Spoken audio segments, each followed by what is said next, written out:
नमस्कार, मैं हूं पवन त्यागी। अडानी ग्रुप के शेयरों में बम्पर उछाल आया है और यह उछाल 16% तक बैठा है। और यह जो मैं बता रहा हूं शेयर मार्केट खुलने के कुछ घंटों बाद तक की रिपोर्ट है। अडानी के शेयरों में आई हुई यह भारी जो उछाल है उसका एक कारण यह बताया जा रहा है कि जो अडानी ग्रुप के खिलाफ अमेरिका की एजेंसी हिंडनबर्ग ने एक फर्जी रिपोर्ट प्रस्तुत की थी और जिसमें यह दावा किया गया था कि अडानी ग्रुप ने शेयर मार्केट में भारी घोटाला किया है और शेल कंपनी के जरिए पैसों का लेन देन किया है। और यह भी दावा किया गया था कि भारत में LIC और SBI ने नियमों को ताक पे रखकर अडानी के शेयर खरीदे, जिसके कारण आपको बता दूं कि अडानी ग्रुप को इससे भारी नुकसान हुआ था। इसी से अंदाजा आप लगाइए कि अडानी ग्रुप जो नंबर 2 पर चल रहे थे विश्व में, वो नंबर 20 पर आ गए थे। ये जो भारी झटका लगा था, लोगों को लगा कि एक फर्जीवाड़ा हुआ है। और अगर हिंडनबर्ग की रिपोर्ट आई है तो पहला हिंडनबर्ग का जो इतिहास कहता है वो ये कि वो जो है जिस कंपनी के बारे में रिपोर्ट इस तरह की दे देता है वो कंपनियां बर्बाद हो जाती हैं। लोग घबरा गए। घबराहट में, इस घबराहट के अलावा भारत के अंदर राजनीतिक दल के नेता भी कूदे और हिंडनबर्ग रिपोर्ट को लेकर के कांग्रेस समेत कई विपक्षी पार्टियों ने संसद में हल्ला किया और एक नैरेटिव बिल्ड करने के लिए पूरा मीडिया मैदान में उतर गया। जो देश विरोधी मीडिया है, वामपंथी दल है, और उन सब ने मिलकर एक ऐसा माहौल भय का क्रिएट कर दिया कि भारत का आम आदमी ये सोचने लगा जिन्होंने भी अडानी ग्रुप के शेयर लिए हैं वो तो पैसा डूब गया। और इसीलिए फटाफट लोगों ने अपना विड्रॉल करना शुरू कर दिया। लेकिन आपको बता दूं कि 23 जनवरी को जिस समय यह रिपोर्ट आई थी हिंडनबर्ग की, उसका जो अडानी ग्रुप का मार्केट कैप था वो 19.2 लाख करोड़ रुपए का था, जो अचानक से घटा। और अब उसके बाद एक आशंका का माहौल पैदा हो गया। लेकिन इसी मामले को लेकर के जो विपक्ष ने हल्ला किया, इस पर एप्लीकेशन सुप्रीम कोर्ट तक पहुंची और आम आदमी एक आशंका में था तो सुप्रीम कोर्ट में गए और वहां सुप्रीम कोर्ट ने भी इस पर एक एक्सपर्ट की कमेटी बनाई और कमेटी को यह तय किया कि वो सेबी की जो बाकी चीजें हैं उसकी जांच करे कि कहीं कोई गड़बड़ी तो नहीं है। तो आपको बता दें कि सेबी की जो रिपोर्ट आई उसको कमेटी ने सुप्रीम कोर्ट में रखा और सुप्रीम कोर्ट ने यह देखा कि जो हिंडनबर्ग ने एक रिपोर्ट प्रस्तुत की थी अडानी ग्रुप के विरुद्ध और जिसमें आरोप लगाए गए थे कि अडानी ग्रुप ने भारी गड़बड़ी की है, वो सब फर्जी थे। इस तरह की कोई अनियमितता अडानी ग्रुप के शेयरों में नहीं पाई गई।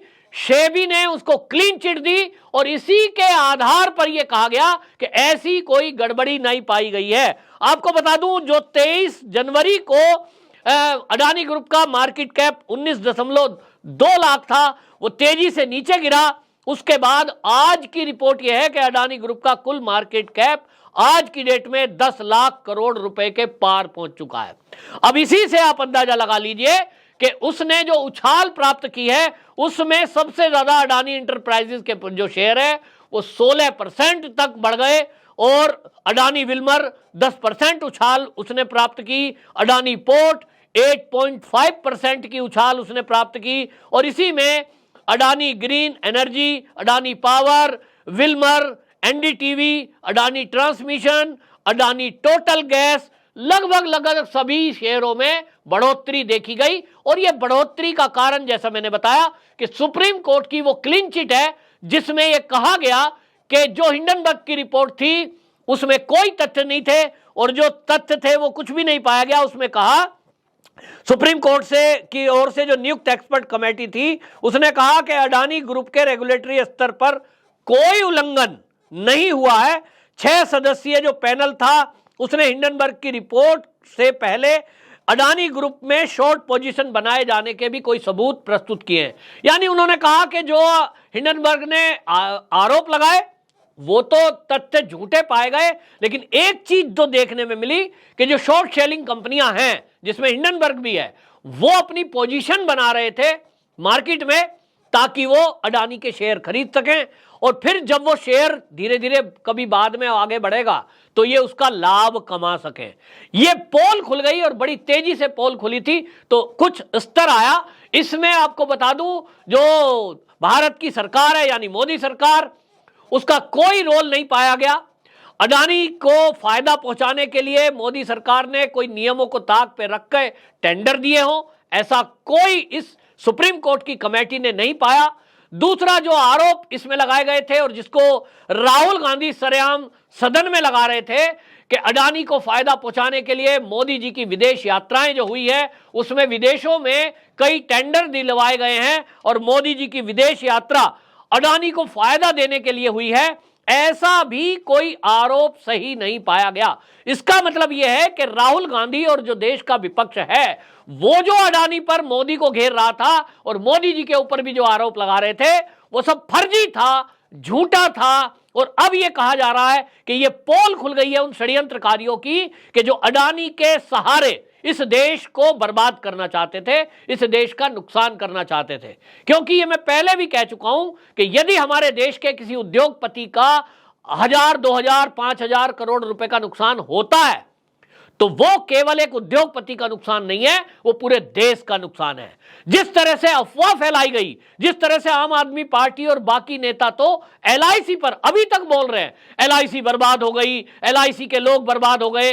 LIC ने अपनी रिपोर्ट प्रस्तुत करी, चौंकाने वाले तथ्य सामने आए कि LIC ने जितने शेयर खरीदे हैं मार्केट में, क्योंकि उसके पास जो पैसा प्रीमियम से इकट्ठा होता है वो बैंक में नहीं रखे रहते हैं संदूक में, उससे कुछ ना कुछ आगे बढ़े इसके लिए वो कई कंपनियों के शेयर खरीदते हैं।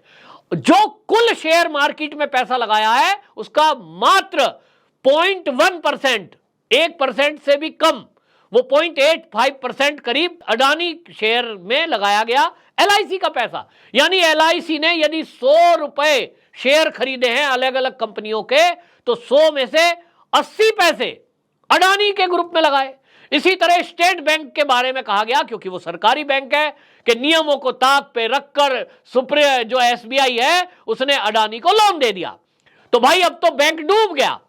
तो फिर SBI बैंक के चेयरमैन सामने आए और उन्होंने कहा कि अडानी को जितना भी हमने लोन दिया है वो नियमों के ताक पे रख के नहीं, नियमों के तहत दिया है।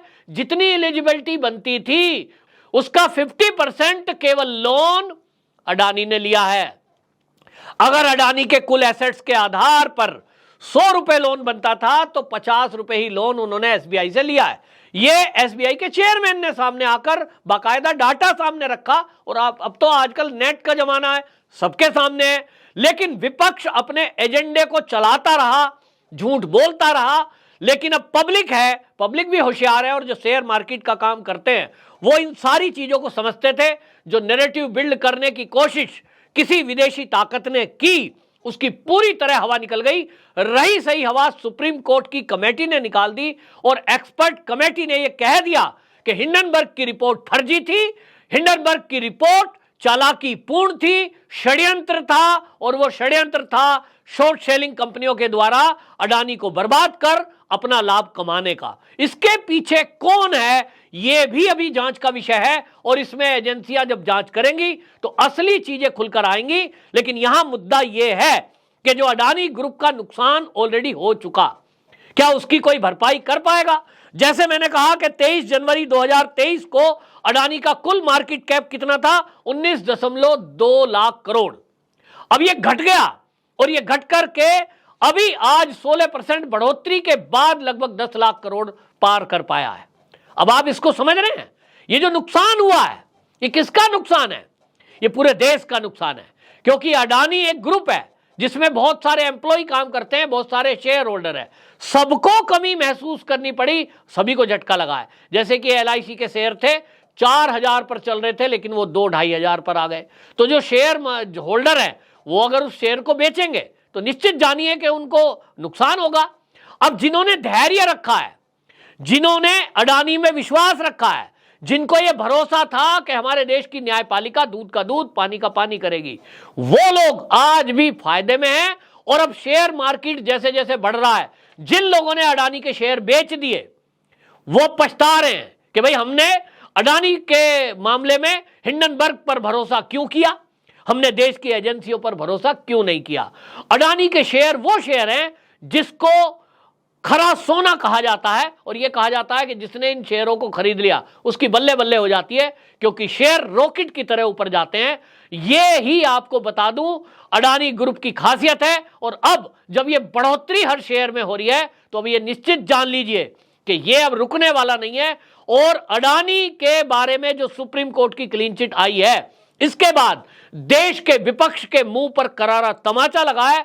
और इनके खिलाफ भी जांच होनी चाहिए कि जिन नेताओं ने केवल एक विदेशी एजेंसी के मामले को लेकर के और उस फर्जी रिपोर्ट को लेकर के देश की सदन नहीं चलने दी, एक देश की कंपनी को बदनाम किया, देश के उद्योगपति को बदनाम किया, इनके पीछे कौन थे? क्या जॉर्ज सोरस की एजेंसी, जॉर्ज सोरस का पैसा, उनके एनजीओ इसके पीछे फंडिंग कर रहे थे?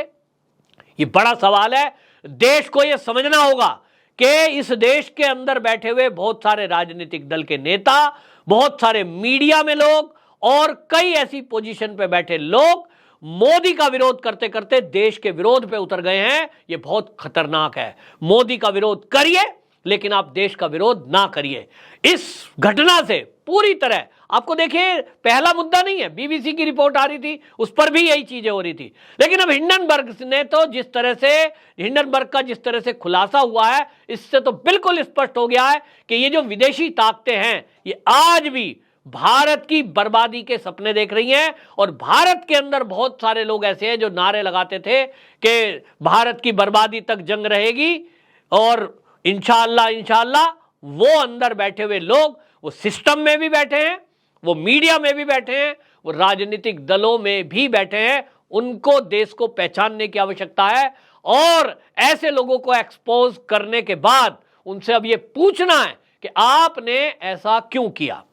बहरहाल अडानी के बारे में ये बड़ी अच्छी खबर है कि अब जो है इनका, आपको बता दूं कि जो मार्केट खुला है इसमें जो अभी बढ़ोतरी हुई है, अडानी ग्रुप के शेयर मार्केट कैपिटलाइजेशन में 50% की रिकवरी हो गई है। और अब यह माना जा रहा है कि अगले आने वाले दिनों में अब यह बढ़ोतरी तेजी से और होगी और अडानी पहले की तरह विश्व में नंबर 1 बनने में कुछ ही दिनों का समय लेंगे। आपकी क्या राय है? कमेंट बॉक्स में जरूर बताएं और यह वीडियो को अधिक से अधिक शेयर जरूर करें।